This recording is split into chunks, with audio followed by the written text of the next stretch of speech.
Welcome back to the Cybermen, guys. Today we have a deck profile. It's Simon Keith's 7th place Regionals Android 18 mil deck.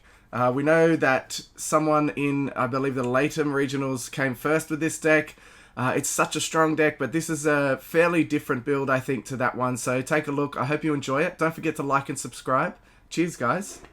Alrighty, I'm here with Simon, and we are doing a deck profile on his Android 18, top 16, top 8. You got 7th place, I think. Yeah, that's right. In the Regionals OCE. So congratulations, Simon. Thanks, Sammy. Tell us about your leader. Alright, so this leader, when it comes out to play, it gets to play and activate Android's 21 scheme from deck. It's a field card. It gives a summoning sickness to the first battle card played each turn for both me and my opponent. And at the start of my opponent's turn, it gets to play 2 clone tokens in their area. The leader self-awakens, so she can pop a clone token, take 1 from life and draw 1 from deck. So that means we're definitely awakening to see more cards, even if our opponents aren't attacking into us or hitting into our Unison instead.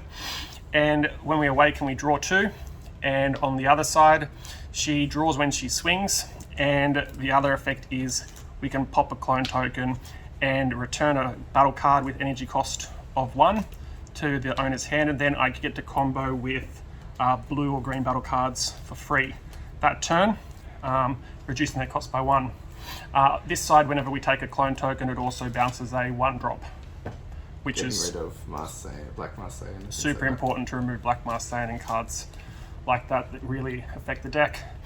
So, starting off, we played some new cards from the expansion set, the Battle Evolution booster. Yep. So we played 4 of Android 16 for his mother. So this is a great card because it gets to increase the number of clone tokens that are coming out in our opponent's field. When he's on the field, the clone tokens can't swing. It doesn't matter if the opponent can swing with them though, because we want to just get to 4 life as soon as possible so that we can start hitting into unisons and removing them with our leader without having to combo anything.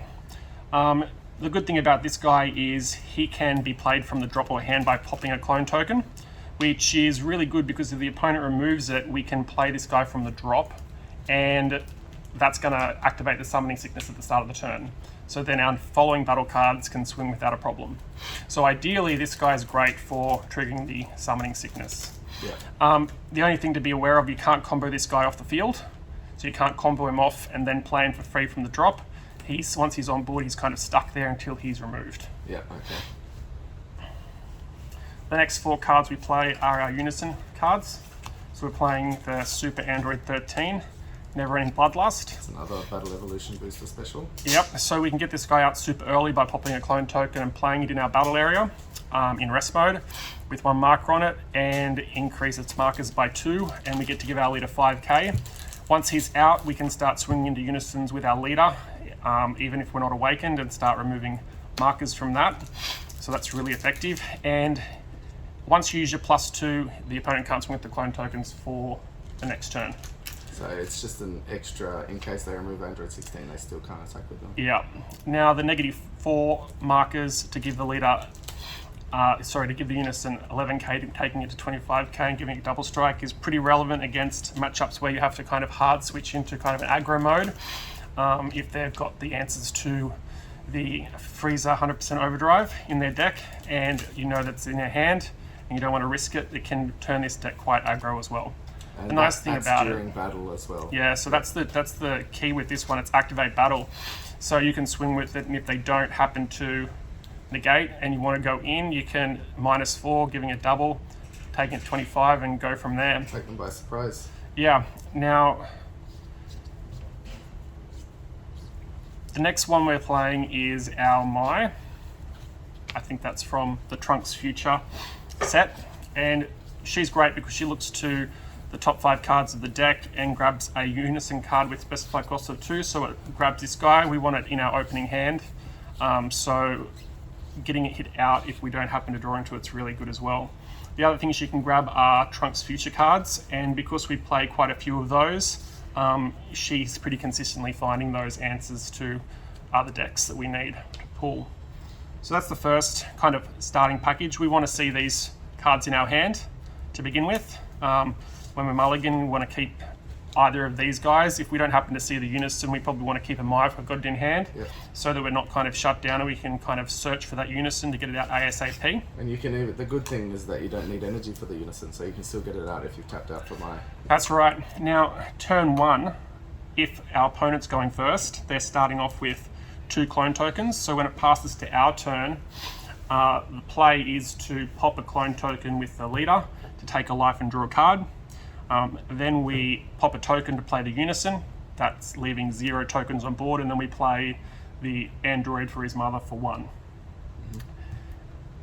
When this guy's on the field, when we pass turn, that's going to generate an extra 2 clone tokens every time this activates. So our opponent's going to be getting 4 extra clone tokens in their field for us to either use or use for mill later on down the track.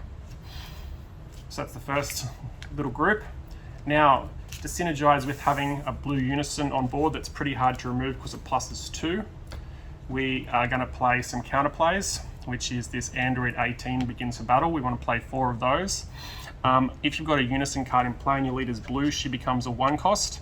And if the opponent's battle card is 4 energy or less, it puts it straight to the bottom of the deck and it doesn't get any play autos or anything like that. So strong. It's really great because it's also a blocker. So the reason why this is relevant is because your opponent wants to play little guys to get rid of the summoning sickness. This puts it straight on the bottom, and then they've used some energy, and so they've then got to waste more energy if they want to get rid of the summoning sickness effect. Yep. We play 4 of the Heroic Prospects. Great card. It's kind of necessary in blue decks in the current meta to stop big boys swinging. Dark rolling and things like that. For sure. So he comes out for 1, and if your opponent swings with a card with greater energy cost than what they currently have, they've got to bottom deck 2 cards. Now you might think, well, the opponent can kind of use that to effect to put more cards in their deck, but the amount of clone tokens we produce doesn't really matter in the end of the day. We play 4 of the God Sealing Technique.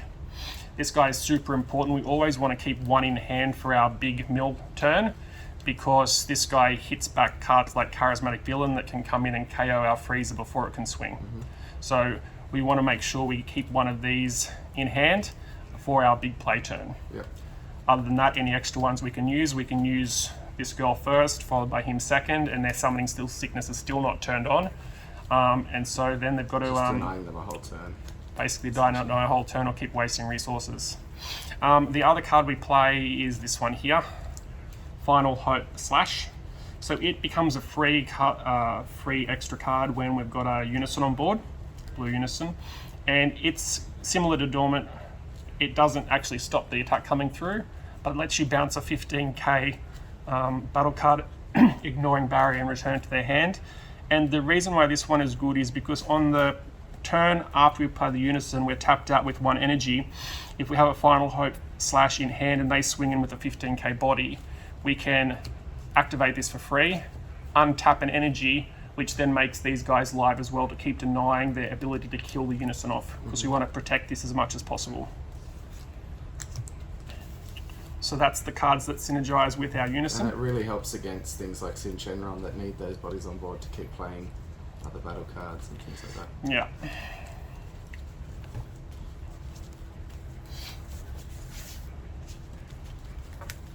The next little package is how we win the game, more often than not. We play 4 of the 21 Scholarly Gambit. She's a barrier blocker, and we can play her for free if we remove a clone token. She comes in and hits the summoning sickness. So that's if our little 1-drop boy hadn't been removed from the field, we can use her to get rid of summoning sickness.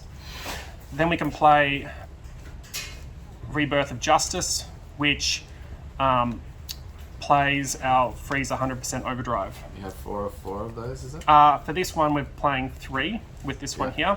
In testing, I didn't really find I needed 4 of each. I saw it on the turns I needed in every single game, and yeah, you pretty much see it by the time you get around, because the leader draws 2 and Awaken, and you get it pretty quickly. The card that helps us get it if we are looking for a final piece is the Vegeta's here. Because our deck's so defensive in the early turns, we don't really even need to use this card very often. So if you don't happen to have the piece and you've got a couple of these in hand, well, you're seeing 8 cards from your deck, and you're also able to put cards that you don't need anymore on the bottom. There was a choice we had to make here between the Android Scholarly Gambit and this card here, which is a free play blocker.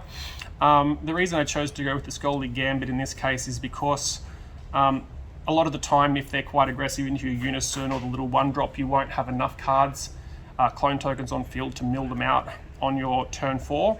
And so you're poking it to turn 5, and this girl has a nice effect on turn 5 that if they play a battle card bigger than their energy, she can be placed in the drop area and it bottom decks the card coming out. So this one has a bit more relevance, because if we're going to turn 5 and we happen to take them very close to 0 cards left in deck, and we have this on field, we've got a barrier blocker that's hard to remove, and it also denies a summoning sickness on a battle card coming out as well. And the final card that we then play is this one here. We've got a couple more cards, but this is the next battle card that we play, and this is great because we kind of hoard this in hand for as long as possible. We do our turn 4 freezer play if we've got enough clone tokens, or even if we don't, and then we use this to survive the next turn. And a lot of card decks need to attack in order to remove this at the moment, and so this just shuts that down for a complete turn.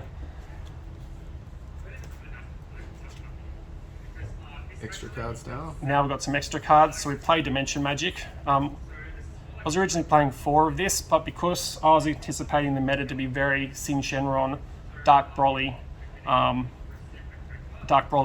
I switched one of them out and added in another 3 to play 4 Desperate Measures. The reason I was playing this card is because if your opponent plays a battle card 2 or less, so for example the 1-drop Ball or the 1-drop Paragus, or the 1-drop Broly and the Dark Broly or the Toa, returns it to the owner's hand. The summoning sickness doesn't happen, and we get to bounce a 3 cost or less back to our hand. So that lets us grab the Heroic Prospects counter, because I found in some instances I was going through them too fast, versus Dark Broly in particular. So I wanted this in there for that recyclability. Very nice. Yeah. So explain the main win con, obviously getting freezer, for anybody who doesn't know how it kills them. So this guy's got triple attack. I rarely swing into the leader with triple strike. Sorry, I rarely swing into the leader with this. It's normally going straight into a Unison or a battle card, because if we don't happen to mill them out, I don't want them to have any resources, and we pretty much haven't attacked throughout the game except into Unisons. So when this guy attacks, auto gets triggered and activates, and we neg every single opponent's battle card by 30k. Including the tokens. Including all of the tokens. So at this point we might have 10, 12 tokens on board, and he has a second order that whenever he negs, or a battle card is negged I should say, by any card, the opponent has to place 2 cards from the top of their deck in their drop area. So the opponent at this point in time, they've played a few battle cards because they're trying to kill us, particularly if they know what the deck does. They're trying to get us down, so they've got a field developed. We've got our tokens out. This guy comes down. He gets protected by God Sealing against pretty much every deck against blue, except blue, and they mill out to 0 and end the game. Very nice. Now, if we have to switch this deck to aggro, you've got to remember we've got the double striker with the Unison. When the Unison pluses 2, it also gives our leader 5k, so we've got a 20k leader. Our leader's effect lets us combo with these for free. So if we're tapped out, we're swinging with triple strike, then we swing with our leader, we can combo with the remaining ones from our hands as well for free. And we've got a field full of 1-cost 15k beaters. We've got the blockers, we've got the Heroic Prospects, just slamming face if we need to go aggro. So that's how we beat Blue Baby. Cool. Alright, I can say from first-hand experience that it is not enjoyable to play against. Very strong deck, and Simon's great at piloting it. Thanks for the deck profile. No problem, Sam. It was fun. Cheers. Thanks for watching. Thanks for supporting, guys. If you want to help support further, jump in the link in the description below to palmsoffgaming.com.au. Look for your grading needs, for your folders, for your binders, and put the code Cybermen in the checkout. It helps me out. It helps you out. You'll get 10% off. Really, really awesome. Thanks for watching again, guys, and enjoy.